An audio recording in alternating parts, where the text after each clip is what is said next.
ನಮಸ್ಕಾರ. ಇವತ್ತಿನ ಈ ವಿಡಿಯೋದಲ್ಲಿ ಪ್ರಶ್ನೆ, ಮೇಡಮ್ ನಾವು ಕೈಮದ್ದನ್ನ ತೆಗೆಸ್ಕೊಳ್ಳೋದಕ್ಕೆ ಅಂತೇಳಿ ಸುಮಾರು ಕಡೆ ಹೋದಾಗ ಎಳೆ ಅಂತೇಳಿ ಕಟ್ಟುತ್ತಾರೆ ನಮಗೆ. ಆ ಒಂದು ಎಳೆಯನ್ನು ಕಟ್ಟೋದ್ರಿಂದ ಈ ಕೈಮದ್ದು ನಿವಾರಣೆ ಆಗುತ್ತಾ ತಿಳಿಸ್ಕೊಡಿ ಅಂತೇಳಿ ಕೇಳ್ಕೊಂಡಿದ್ದಾರೆ. ನೋಡಿ, ಕೆಲವು ಕಡೆಯಲ್ಲೆಲ್ಲ ಎಳೆಯನ್ನು ಕಟ್ತಾರೆ, ನಾನು ನೋಡಿದ್ದೀನಿ. ಕೆಲವು ಕಡೆ ಲೂಸ್ ಮೋಷನ್ಗೆ ಅಂತೇಳಿ ಕೊಡ್ತಾರೆ. ಹೊಟ್ಟೆಯಲ್ಲಿ ಅಕಸ್ಮಾತ್ ಮದ್ದಿಡಿ ಇದ್ದರೆ ಅದು ಕ್ಲಿಯರ್ ಆಗಲಿ ಅಂತ ವಾಮಿಟ್ ಮಾಡಿಸ್ತಾರೆ. ಇದೆಲ್ಲದಕ್ಕಿಂತ ಹೆಚ್ಚಾಗಿ ಏನಪ್ಪ ಅಂತ ಅಂದರೆ, ಕೈಮದ್ದು ಹಾಕಿದಾಗ ಯಾರಾದರೂ ಇಂಟೆನ್ಷನ್ ಇಟ್ಟೇನಾದರೂ ಹಾಕಿದಾಗ, ಬ್ಲ್ಯಾಕ್ ಮ್ಯಾಜಿಕ್ ಮಾಡಿ ಹಾಕಿದಾಗ, ಸುಮಾರು ಏನೇನೋ ಒಂದು ರೀತಿಯಾಗಿರ್ತಕ್ಕಂಥ ವಿದ್ಯೆಯನ್ನು ಬಳಸಿ ಏನಾದರೂ ಊಟದ ಜೊತೆಗೆ ಕೈಮದ್ದು ಹಾಕಿ ಕೊಟ್ಟಾಗ, ಈ ಥರದ ಒಂದು ಟ್ರೀಟ್ಮೆಂಟ್ನ ತಗೊಂಡಾಗ ಅದು ಹೋಗೋದಿಲ್ಲ.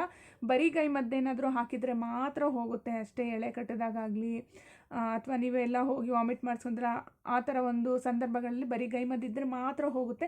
ನಮ್ಮ ಒಂದು ಎನರ್ಜಿ ಫೀಲ್ಡ್ ಇರುತ್ತೆ, ಆ ಒಂದು ಫೀಲ್ಡಲ್ಲಿ ಏನಾದರೂ ಹೋಲ್ ಆಗಿದ್ದಾಗ ಆ ಹೋಲಿನ ಮುಖಾಂತರವಾಗಿ ಬೇಡದೇ ಇರೋದೆಲ್ಲ ಬಂದು ನಮ್ಮ ಎನರ್ಜಿ ಫೀಲ್ಡಲ್ಲಿ ಸೇರಿಕೊಳ್ತಿರುತ್ತೆ. ಚಕ್ರಗಳ ಇಂಬ್ಯಾಲೆನ್ಸ್ ಆಗಿರುತ್ತೆ. ಮತ್ತು ಕೈಮದ್ದಿನ ಜೊತೆಯಲ್ಲಿ ಈ ಥರದ ಒಂದು ಇಂಟೆನ್ಷನ್ ಇಟ್ಕೊಂಡು ಬ್ಲ್ಯಾಕ್ ಮ್ಯಾಜಿಕ್ ಮಾಡಿ ಏನೇನೋ ಎಲ್ಲ ಸೇರಿಸಿ ಎಲ್ಲ ಹಾಕಿರ್ತಾರಲ್ಲ, ಆವಾಗ ಈ ಥರದ ಒಂದು ಟ್ರೀಟ್ಮೆಂಟಿಂದ ಅದು ಖಂಡಿತವಾಗಿಯೂ ವಾಸಿ ಆಗೋದಿಲ್ಲ.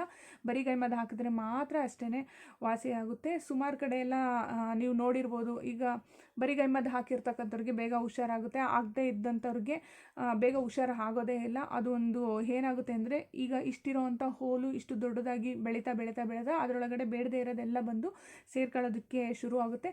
ಅದ್ರ ಜೊತೆಯಲ್ಲಿ ಈ ಒಂದು ಮದ್ದಿಡಿನ ಇಂಟೆನ್ಷನ್ ಇಟ್ಟು ಹಾಕಿರ್ತಾರಲ್ವ, ಅದೊಂದು ಬ್ಲಾಕೇಜಸ್ ಆದಾಗ ಏನಾಗುತ್ತೆ, ಆ ಒಂದು ಮದ್ದಿಡಿಯಿಂದ ಒಂದು ಮಾಯಾ ಹುಳು ಅಂತೇಳಿ ದೇಹದಲ್ಲಿ ಸೃಷ್ಟಿಯಾಗುತ್ತೆ. ನನ್ನ ಹಳೆ ವಿಡಿಯೋಸ್ಗೆಲ್ಲ ನೋಡಿದ್ರೆ ಗೊತ್ತಾಗುತ್ತೆ ನಿಮಗೆ. ಯೂಟ್ಯೂಬಲ್ಲಿ ನಾನು ಅಪ್ಲೋಡ್ ಮಾಡಿದ್ದೀನಿ. ಆ ಒಂದು ಮಾಯಾ ಹುಳು ಏನಾಗುತ್ತೆ, ಅದು ಕೊರಿತಾ ಹೋಗುತ್ತೆ. ನಾವೇನು ತಿಂದಂಥ ಆಹಾರ ಇರುತ್ತೋ ಅದೆಲ್ಲ ಅದೇ ತಿಂತಾ ಹೋಗುತ್ತೆ. ಮತ್ತು ಬ್ಲಡ್ ಎಲ್ಲ ಫುಲ್ಲು ಕಡಿಮೆ ಆಗ್ತಾ ಹೋಗುತ್ತೆ, ಹಿಮೋಗ್ಲೋಬಿನ್ ಕಡಿಮೆ ಆಗ್ತಾ ಹೋಗುತ್ತೆ, ಚಕ್ರಗಳಲ್ಲೆಲ್ಲ ಇಂಬ್ಯಾಲೆನ್ಸ್ ಆಗುತ್ತೆ, ನರನಾಡಿಗಳಲ್ಲೆಲ್ಲ ಹೊಡ್ತಾ ಬರೋದು, ಮೂಳೆಗಳ ಸವೆತ ಆಗುವಂಥದ್ದು, ಅಂದರೆ ಮೂಳೆನೆಲ್ಲ ತಿಂತಾ ಬರುತ್ತೆ. ಒಟ್ನಲ್ಲಿ ಟೋಟಲಾಗಿ ಅದಕ್ಕೆ ಸಂಬಂಧಪಟ್ಟಿರೋ ಹಂಗೆ ಅದು ಏನೇನು ತೊಂದರೆ ಮಾಡಬೇಕು ಅದೆಲ್ಲ ತೊಂದರೆ ಮಾಡೋದಕ್ಕೆ ಶುರು ಮಾಡುತ್ತೆ. ಬರೀ ಕೈಮದ್ದು ಹಾಕಿದರೆ ಮಾತ್ರ ಈ ಥರದೊಂದು ಟ್ರೀಟ್ಮೆಂಟಿಂದ ವಾಸಿ ಆಗುತ್ತೆ. ಇಂಟೆನ್ಷನ್ ಇಟ್ಟು ಹಾಕಿದರೆ ಅದಕ್ಕೆ ಬೇರೆ ಥರದ ಒಂದು ಟ್ರೀಟ್ಮೆಂಟ್ನ ತೆಗೆದುಕೊಳ್ಬೇಕಾಗುತ್ತೆ.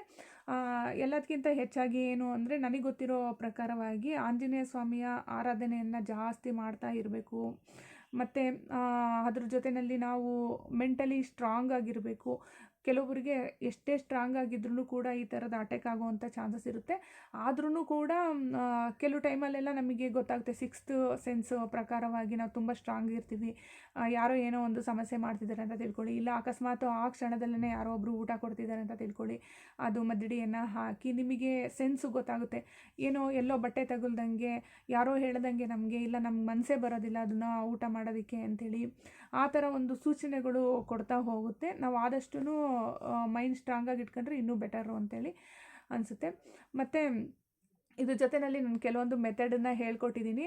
ಊಟ ಮಾಡಬೇಕಾದ್ರೆ ಒಂದು ತುತ್ತು ಊಟನ ತೆಗೆದಿಡಿ, ವಿಳ್ಯದೆಲೆನ ಉಲ್ಟಾ ಇಟ್ಕೊಂಡು ಊಟ ಮಾಡಿ, ಈ ಥರದೊಂದು ಮೆಥಡನ್ನೆಲ್ಲ ಫಾಲೋ ಮಾಡೋದ್ರಿಂದ ಅವ್ರು ಯಾರಾದರೂ ಏನಾದರೂ ಸಮಸ್ಯೆ ಮಾಡಿದರೂ ಆ ಸಮಸ್ಯೆ ನಮಗೆ ತಾಗೋದಿಲ್ಲ. ನೋಡ್ದಲ್ಲ ವೀಕ್ಷಕರೇ, ಇವತ್ತಿನ ಈ ವಿಡಿಯೋ ಇಷ್ಟ ಆದರೆ ಲೈಕ್ ಮಾಡಿ. ಇನ್ನಷ್ಟು ವೀಡಿಯೋಸ್ಗಳು ನೋಡಬೇಕು ಅಂದರೆ ಸಬ್ಸ್ಕ್ರೈಬ್ ಮಾಡ್ಕೊಳ್ಳಿ. ನೆಕ್ಸ್ಟ್ ಇನ್ನೊಂದು ಒಳ್ಳೆಯ ವಿಡಿಯೋದೊಂದಿಗೆ ಭೇಟಿಯಾಗೋಣ. ನಮಸ್ಕಾರ.